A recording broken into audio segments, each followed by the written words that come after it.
မင်္ဂလာပါ Mindful Harmony Hub YouTube Channel ကနေကြိုဆိုပါရစေဒီနေ့ဖတ်ပြပေးမယ့်ခေါင်းစဉ်ကတော့ဆရာသားထွေးရေးသားတဲ့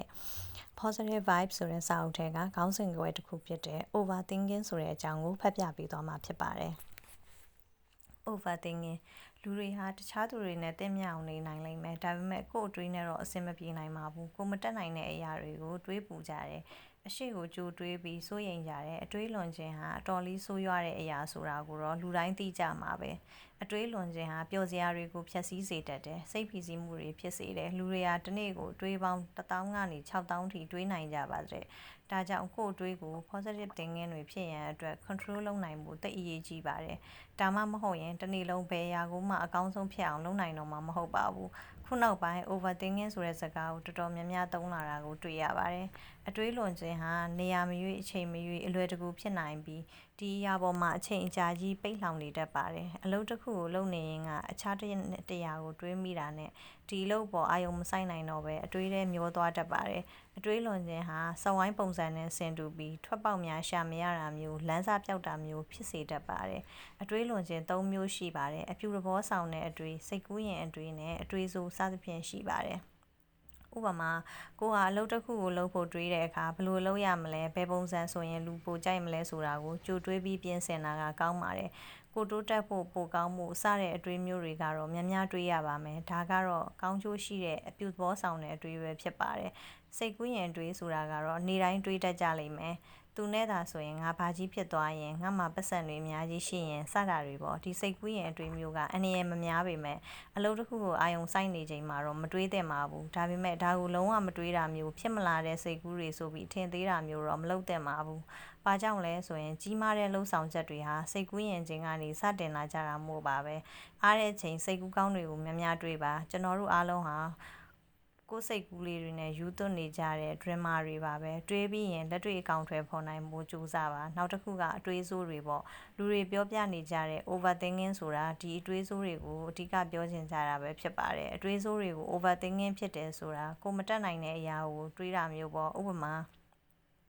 ကိုလုပ်ပြီးတဲ့အရာတစ်ခုကိုပြန်တွေးပြီးနောင်နာရနေတာတွေဖြစ်မလာသေးတဲ့အရာကိုပူပန်တာတွေပေါ့ကိုလုပ်ပြီးတဲ့အရာကိုမလုပ်ခဲ့ရင်ကောင်းတာမပြောလိုက်မိရင်ကောင်းတာစသဖြင့်နောင်နာရပြီးပြန်တွေးနေတာတွေငါဒါလုပ်လိုက်ရင်အဆင်ပြေပါမလားလူတွေဘာပြောကြမလဲငါလုပ်နိုင်မှာမလားစသဖြင့်မလုပ်ကြည့်ရသေးပဲတွေးပြီးကြောက်နေတာတွေဒါတွေကိုအတွေးဆိုးလို့ခေါ်ပါတယ်ဒီအတွေးဆိုးတွေကိုဘာကြောင့်မတွေးသင့်သလဲအတွေးလွန်ခြင်းဟာအတော်ဆိုးတဲ့အရာပဲကျန်းမာရေးစီးပွားရေးလူမှုရေးအဖက်ဖက်ကထိခိုက်စေတယ်ကိုယ်အတွင်းစိတ်မှာတွေးနေတဲ့အရာတွေကမကောင်းတဲ့အခါကိုပြောမဲ့စကားကိုလုံးမဲ့အလုပ်ကိုရဲ့မှန်တာတခုမှအကောင်းဘက်ရောက်မှာမဟုတ်တော့ပါဘူးအခုလိုမျိုးအတွေးဆိုးတွေကဘာကြောင့်ဖြစ်လာတယ်လဲဆိုရင်လူတွေဟာပြီးပြည့်စုံတဲ့အရာတွေကောင်းမွန်တဲ့အခြေအနေတွေကိုရဖို့ကြိုးစားနေကြလို့ပါပဲကိုလို့ရမယ့်အရာနဲ့ကိုစိတ်ကူးတွေကအနေထားကောင်းတွေကိုတိမ်းဆောင်းမသွားအောင်ထိန်းချုပ်နေကြလို့ပါဒါကြောင့်တိကျလွန်တဲ့သူတွေ perfect ဖြစ်ချင်တဲ့သူတွေဟာအတွေးလွန်ခြင်းကိုပိုဖြစ်စေပါတယ်အတွေးလွန်ခြင်းတွေကို control လုပ်နိုင်မှုအတွက်နည်းစနစ်နဲ့ကိုမျှဝေခြင်းပါတယ်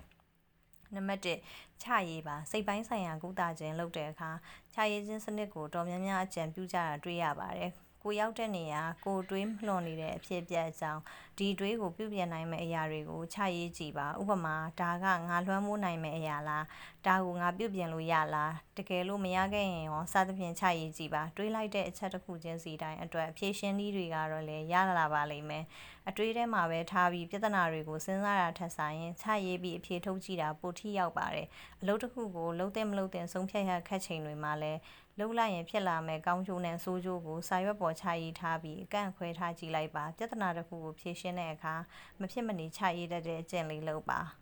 နဲ့လွှမ်းမိုးတက်ရောက်နိုင်စွမ်းကိုစမ်းစစ်ပါဖြစ်ပြီးသားအရာတွေပြောမိပြီးသားစကားတွေဟာပြန်ပြုပြင်လို့မရနိုင်ပါဘူးဒါတွေကိုတွေးပြီးနောင်နာရနေတာမျိုးရှောင်ပါ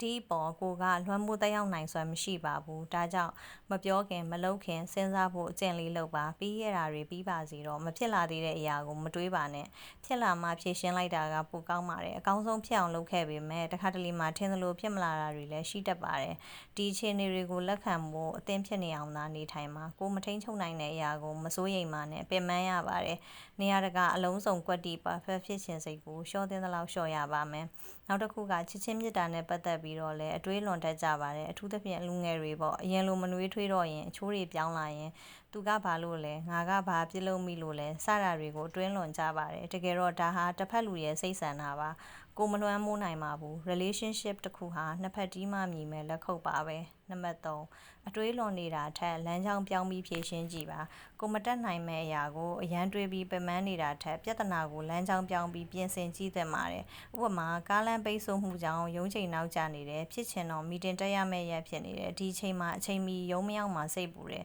အထက်လူကြီးစုမှလည်းစိုးရိမ်နေအချိန်မလေးစားသူလို့ထင်ကြမှာကြောက်မယ်ဒါပေမဲ့ကားလမ်းပိတ်နေတာကကိုလွှမ်းမိုးနိုင်ခြင်းမရှိဘူး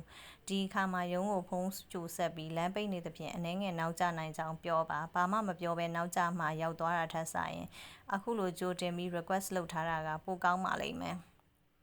ဒီအဖြစ်အပျက်ကနေသင်ခန်းစာယူပြီးနောက်မဖြစ်ဖို့သတိထားလိုက်ပါမီတင်ရှိတဲ့နေ့အိမ်ကနေခက်စောစောထွက်တာမျိုးပေါ့ဒီလိုပါပဲဖြစ်ပြီးသားအရာတွေကိုနောင်နာရနေတာထက်တောင်းပန်လို့ရသေးရင်ပြန်တောင်းပန်လိုက်မကောင်းခဲ့တဲ့အတိတ်အတွက်အနာဂတ်မှာပိုကြိုးစားပြီးကောင်းအောင်နေထိုင်ပါ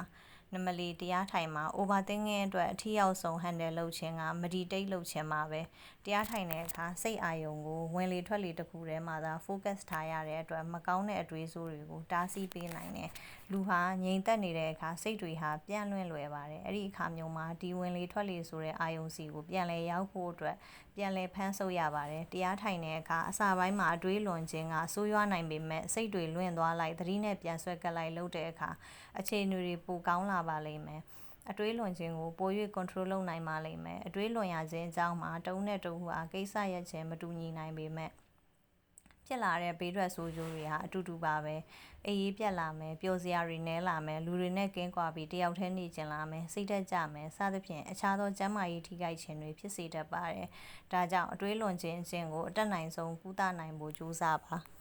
ကိုတွေးနိုင်သလောက်သာတွေးပါအတွေးဆိုးတွေဟာပျော်စရာတွေကိုတက်ပစ်နေပါတယ်အကောင်းမြင်စိတ်လေးကပ်ပြီးကောင်းတာတွေများများတွေးပြီးနေထိုင်ပါအတွေးတိုင်းဟာစိတ်ခံစားမှုကိုဖန်တီးပေးပါတယ်ပျော်ရွှင်တဲ့အတွေးဟာလူကိုပျော်စေပြီးဝမ်းနည်းစရာအတွေးတွေကတော့လူကိုစိတ်သက်ကြစေပါတယ်အတွေးဟာဆွဲအားရှိတဲ့ထပ်ဖန်တလဲလဲတွေးမိနေအောင်ဆွဲဆောင်ပါလိမ့်မယ်ဒါကြောင့်ပျော်စရာများများတွေးဖို့လိုပါလိမ့်မယ်ကောင်းမွန်တဲ့အတွေးတွေဟာကောင်းမွန်တဲ့ဘဝစီကိုတင့်ကိုခေါ်ဆောင်သွားပါလိမ့်မယ်ကျေးဇူးတင်ပါတယ်ရှင်